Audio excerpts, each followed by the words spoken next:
We got calls and messages from my uncle and my father and my grandmother being like, don't leave the house, it's dangerous, people are getting shot. These protests are happening and they're getting bigger and bigger every day. So our fear every single day when we hear someone's getting shot, it's either your cousin, it's your sister, it's your mother.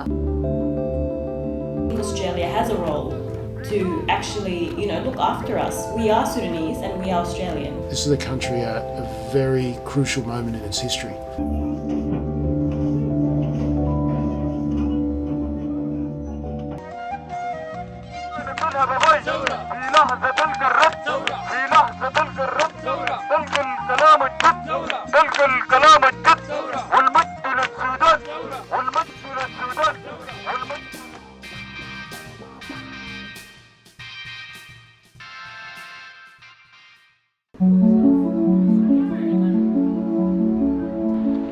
Sydney is Australia's most multicultural city, often renowned for its cultural inclusion. And yet one ethnic community in Sydney feels that their recent experiences have been silenced. So my name is Elise. So my name is Fatima Youssef. My name is Ali Elgalad. Oh, my name is Imam. My name is Jiddu Mahdi Ishaq. My name is Rowaida. Harun is my name. I am a science and art student. I major in film studies and immunology. And I study medical science at Western Sydney Nuremberg campus. I'm currently studying commerce and law. And I'm a data scientist. I'm a solar trader, fiber optic technician. I am a registered nurse. I work in orthopedic trauma. At the moment, I'm working full-time at Channel 9. I'm half Sudanese, half Egyptian. I was born in Sudan. So I moved to Australia when I was 2, back in 2000. And every 2 years since then, I'd go back, I'd visit home because all my extended family is there in Egypt and in Sudan. So my aunties and my cousins and my uncles, my grandma. I still have family living in Sudan, in Khartoum. When we got accepted into Australia in 2005. I'm from Western Sudan, which is Darfur region.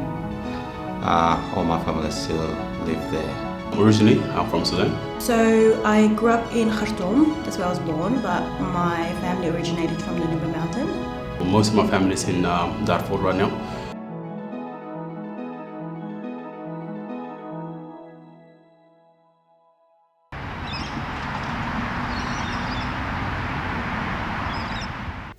There are over 17,000 people born in Sudan currently living in Australia. We've got a big Sudanese community here. It's based off at the heart of Liverpool. It started back in 2005 and now it's spreading around in Blacktown areas in Lakemba. Sudan is a country in northeast Africa, home to over 40 million people. In order to understand Sudan's modern political situation, we have to look to the past. It was a country and its borders and the way that it was brought together were really a result of British needs. So that construction of a country out of a myriad of different groups that had independent or interdependent relationships rather than collective ones was a real colonial legacy that still plagues the country. More recently, Sudan has been under the power of military dictator Omar al-Bashir. Bashir took power in a military coup in 1989 and ruled for 3 decades. His reign was characterised by a strong military presence, human rights violations, and corrupt capitalism. Well, it was brutal. He was indicted by the Human Rights Authority, UN Human Rights, for crimes against humanity. So, here's a leader who used violence as a technique of rule. So that's one aspect of his rule. The other was to allow those members of the ruling elite to accumulate a lot of power and wealth within the country. So you've got this real crony capitalism, because 30 years of that sort of process means that wealth is really accumulated very tightly in a very small group of people, which means that the majority of the population suffer. There were many protests against Bashir's rule during his reign. So they came out in the streets in 2011 and sought the reform of the totalitarian system that had been imposed by Omar al-Bashir's government in 1989. There were protests again in 2013 and then again in 2016. And so there was a building of this sort of public opposition to Omar al-Bashir. I actually had a cousin being killed by the Sudanese government because they were protesting outside of the, in the streets. And that was in 2012. And so much killing happened, people actually were too scared to protest again.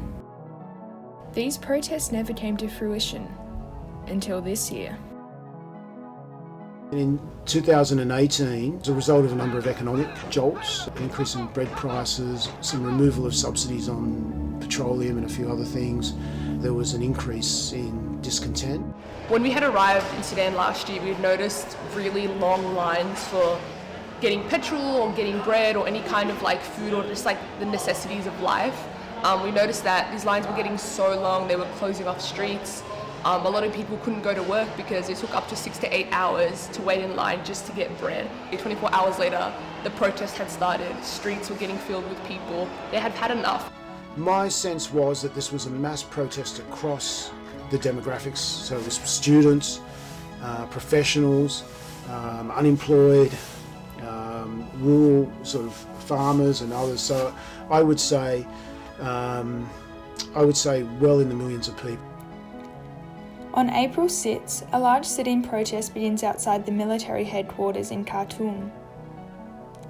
Over the next 5 days, security forces kill approximately 22 people in attempts to clear the sit-in. On April 11, President Omar al-Bashir is overthrown after 3 decades in power. The popular protest that was the catalyst to his overthrow, but the real overthrow came when the people who were around him decided no longer to support him. That the only way to get rid of the popular protests and to save themselves was to get rid of him. And that's what they did. Now the events that followed that, and this I think is where it's important to remember the history of the Sudanese popular protests and overthrow of governments.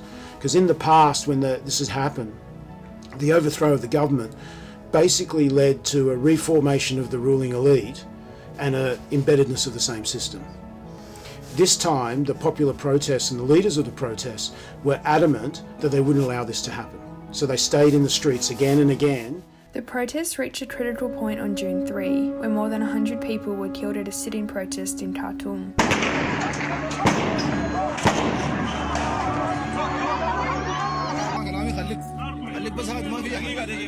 Everyone in this room, almost any Sudanese person that you will ever speak to, during the protest, while it was happening, had a relative, a friend, someone dear to them who was out in the street and pretty much vulnerable to something happening to them. You feel so helpless and hopeless, like we're so far away from it all. And you're not watching soldiers die, you're watching kids like your age who, I'll be at university, I'm at class, these kids are supposed to be doing the same, but they're dying.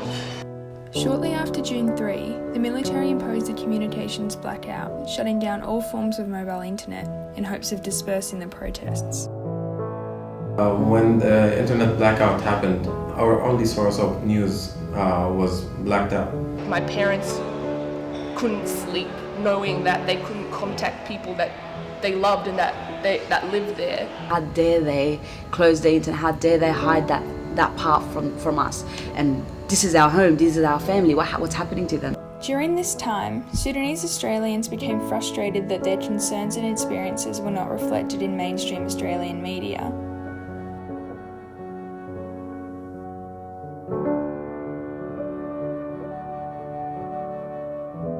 Seems like whenever there's something negative that's African related, we won't hear the end of it for the next 2 weeks. But when this situation is happening back home, nothing was shown. It's not on the news. You're not going to know about it? Frustrated with this lack of media coverage, young Sudanese Australians turned to social media to raise awareness. When Sudanese people started covering it with their own social media, I think we felt more independent and more strong, and it gave us a feeling that we're doing it on our own and we're succeeding. So it felt good somehow. Yeah, I guess in hindsight, it sort of pushed us more to get the news out and to get the information out. The social media campaign grew after the death of a protester was publicised. His name was Matar. He passed away over there in Sudan due to the protest. He was shot, and there was a video that he posted out before he passed away saying that our martyrs should not die in vain. Yeah, but he was a university student, a very intelligent person who blue was his favourite colour. He had painted his walls in his house to be blue. So that's where the colour came from, the colour inspiration, and why everyone changed their profile pictures to that. But then it became bigger than that. It became bigger than just one person. It became a representation of, people could even say that blue was the colour of the Nile, and that's where dead bodies were being thrown and were being hidden. Blue represented the gathering of people, and changing their profile picture to that colour meant that they had put some effort into possibly researching the topic or understanding what was happening. So yeah, I think it was a very important, one of the biggest parts of the spreading of information in the protests and everything like that. The protest did not just occur in Sudan. Hundreds of people in Sydney crowded the streets to raise awareness about the situation in Sudan and demand government action. I'm the organizer of a couple protests. Decided to get different posters and everything just to stand together and just preach and chant and chant and chant and not stop until our last breath. I was just taking it all in. The fact that all these people are here for one purpose, for our families, for our country, to help out. Hundreds of people came out, which was very impressive. And in the Nile River was where their bodies was found. Candace led the revolution, yes, it is true. The power of the citizens grew and grew. They continued to push through. They represented the revolution and the colour blue. For they knew the efforts would not go to waste. There would be a history never erased. And so when the government falls, we would cheer loud to the sound of the soda. And victory at last. Tells good best, tells good best. At the beginning of August, Sudan's ruling military council and main opposition coalition agreed on a declaration which aims to lead to a transitional government. This is one of those protests where I think the military were only willing to go so far. Now the question will be in the next phase, if the military give up everything that they're willing to give up and the protesters are still unhappy, will they turn on the protesters in force? A large proportion of the people of Sudan are looking for a new country with a very different set of structures and systems, and I don't know what will happen in the Sudan, whether it will blossom into something different, whether it'll fall apart, or whether you'll get a new authoritarian ruling elite that will clamp down on the country. It is really hard to know at this point in time. Despite the pain of the past year for Sudanese communities, the recent political strife has also brought the community together in new ways. It has always been a urge for us as Sudanese youth in particular to want to come together, but our community, especially from the elders coming down, is very much separated based on tribalism and politics, and that's been a major cause of us not coming together and doing something collectively. Moreover, with the protests that happened, it sort of really built up our sense of patriotism and nationalism and gave us something that we all had in common and really cared about to come together on.